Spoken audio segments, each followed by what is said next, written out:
One thing, units loss wise, it's actually super close right now. It is actually within 25 or like 100 minerals. So in the end, it was very close. But who do you think came out on top in all of these engagements? Well, normally I think Draga responded a little bit better. Um, yes, MVP has more workers killed for him, killing of Draga's units, but Draga had his probes mining the most, and I think that with that he came out on top. Now we do have another drop coming in.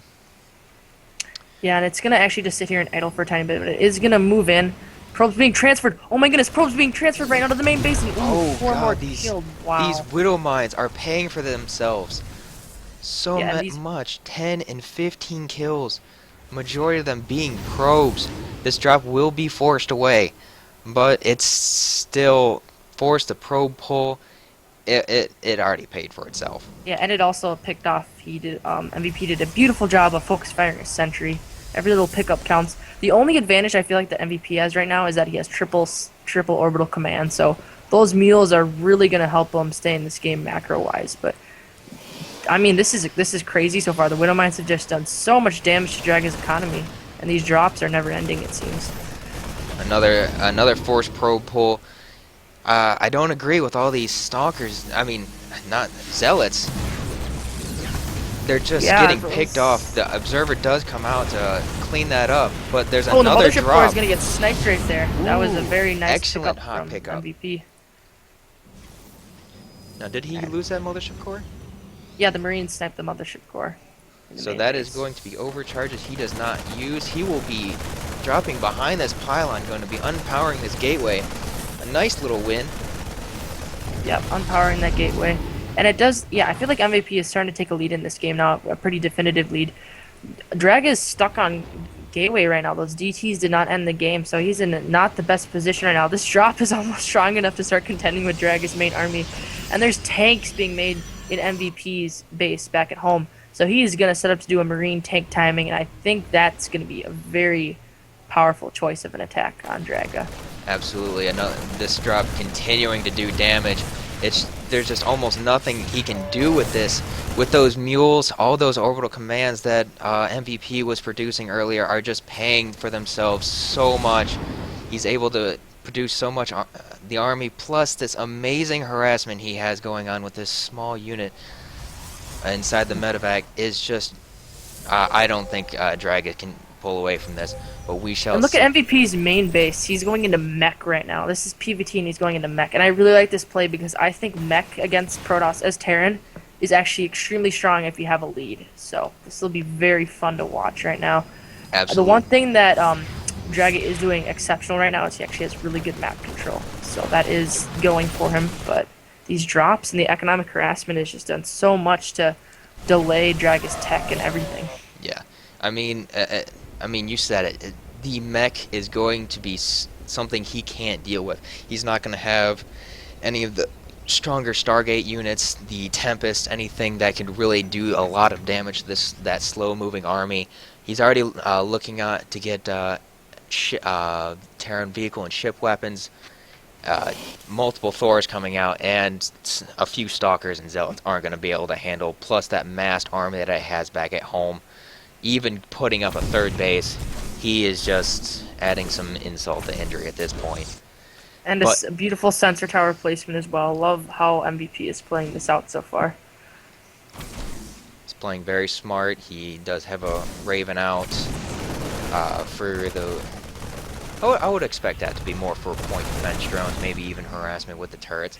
Or actually detection because they're still DTs. And if you push with mech and you're out of scans, DTs, I don't know if anyone remembers in Control versus someone else at like a while back. Basically, if you run out of scans and you don't have anything like a Raven, like DTs can completely defend the Protoss. So actually having a Raven incorporated in means you don't need to use scans, you have more mules back at home, and that's very effective form of detection. Absolutely.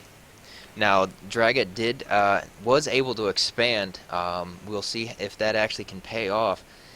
Usually when you're behind, you got to do something crazy. You got to try to do something to get ahead, and this might be that something. If he can match the economy of MVP, but MVP with the money scan, as soon as it comes up, he scans it and he knows exactly where it is. So I would, I'm pretty sure we're going to be seeing a push there to that third base as soon as possible. Yeah, and it looks like the choice of tech out of Dragger was High Templar, but how effective is that going to be against such a beefy composition like mech? Like, I don't think that's going to do too much. I mean, we have Thor, we have Tank, Hellbat. That's just so much tankiness that I don't think Storm was going to be able to do too much against this mech army. Oh no, if anything, it would probably just be beneficial just to have some Archons into this. Um, even, I mean, Draga's so far behind, only just now getting +1 upgrades. Oh, and wow, a nice play. So MVP actually brought down Marines and sniped a High Templar. Oh, and a Storm drop at the third base of MVP, absolutely raking the mineral line there. That was a really nice drop play out of Draga, that Warp Prism, using those High Templar brilliantly right now. And that actually caught MVP completely off guard, and he's going to warp in some Zealots here. But those types of plays, like Storm drops, are how you got to get yourself back into these games when you're this far behind. Though warping in those zealots was a little bit of a bad idea, that was a wasted 300 minerals, and at this Yeah, point sure. he can't afford to do that. Oh, and the Warp Prism was picked off with 3 High Templars inside. Great job by MVP to catch that. That was, wow, that actually, almost a huge majority of Draga's army was invested into those 3 High Templars. Absolutely. Now we even have ghosts coming out to in response to those High Templars. Even if they're going to be morphed into Archons, it's going to be tough. He won't have the storms, the shields are going to be gone, and with that beefy DPS army, I don't think I he mean, can. look at you look at the units tab right now. It's disgusting.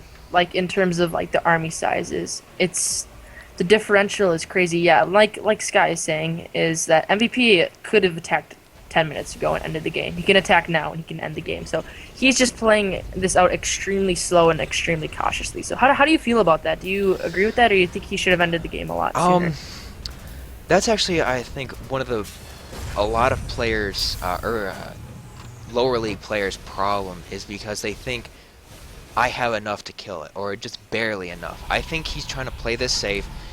He's trying to get another easy win, and he's going to make sure he's absolutely positive this is going to work. Because, and at there, but there's a point where you have to keep the pressure on, keep things going, make sure you have that lead. Because if you think you're winning, and then you just kind of sit back and just get on a couple bases, let him go on 3 bases without without contest, then you're gonna have a problem. You're gonna be facing a completely different army that you thought you were gonna be. You always have to be in his face, and I think MVP has done enough of that to secure this win so far. It does look like MVP is sitting on 2-2 upgrades as compared to 1-0 upgrades. So everything going into MVP's favor right now. He's got Ghost to EMP. He's got everything, and he even catches this Warp Prism in the upper left corner. He's gonna spot that. I don't Fourth even know base if he's down with going the to PF. even pay it any mind. I think he's going to have enough. Yes, he's going to send that Viking out to snipe this War Prism. It's going to do absolutely nothing. This giant mech army is going to move down the bottom left, and it's going to give this third a nice little surprise. There is 4 Immortals, but just this is 10 Thors, 15 Hellbats, 4 tanks, 4 Ghosts. These EMPs are going to do so much. Storm being thrown down on the army, not doing too much at this point. Photon Overcharge was placed, but these Thors are absolutely wrecking everything. The Storms are perfect though, right on top of everything, but there's just too much damage output from MVP. Manor Mule being thrown down, and I think this is probably going to be game. And GG is Oh, called. Integrity Gaming taking game number 2 in this best of 7. excellent game.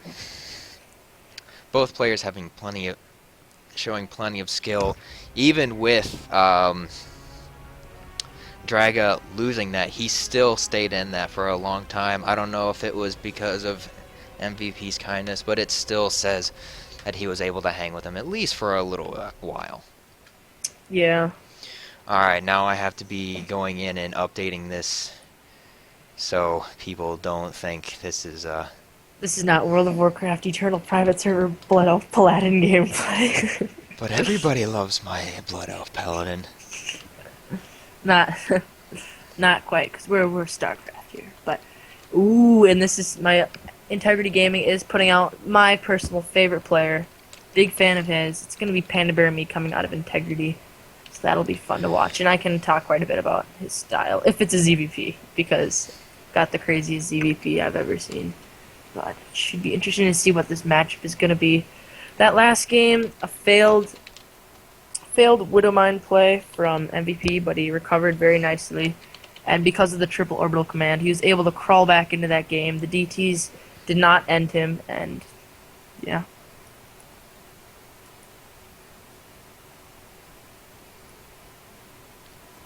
Alright, we should have the stream updated. If there's anything else we can do to try to make your night a little Put the bit score, better.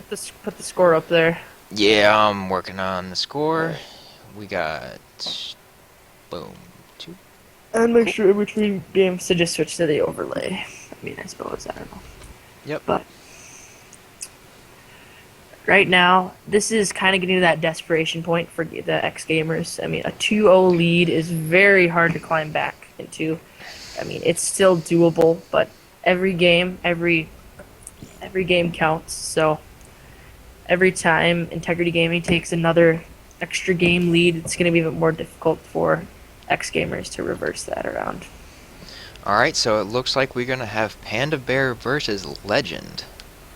I believe Legend is a Terran player. I'm going to check his profile quick. So in that case, it'll be a ZVT, which is also very exciting to watch. Oh, it can be very scary for the Zerg, because just those Widow Mines alone can just decimate Muta Clouds, or the Banelings that they need to clear up that Bio army. But it would be Yeah, interesting to see the Terran actually go for something a little different than Bio Mine. yeah. I mean, it's just such a strong choice of composition, and we've seen Terran players become more and more adept at using that and just being so powerful on the map with that. Okay. So, I think we're still waiting on XGS's player. I'm not sure at this point what they're going to be sending out, so we will let you know as soon as possible.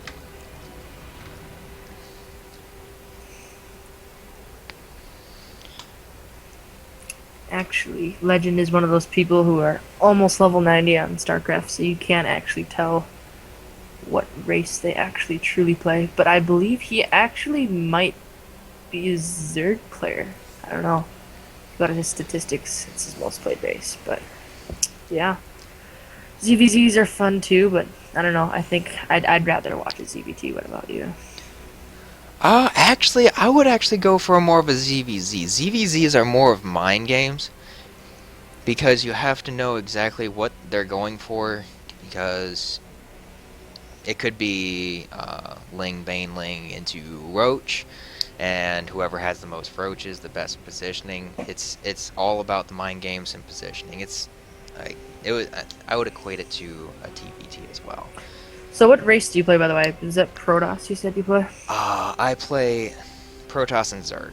I'm doing like a switch for a season just to mix things up, because So, what is your main race? Protoss, absolutely, Yeah. all day.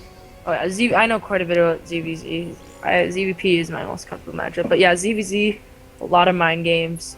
The early Ling Bling war is critical leading into that mid game, and its mind games are involved. We still see players who go Mutalisk, but it usually tends to always find its way back to Roach versus Roach.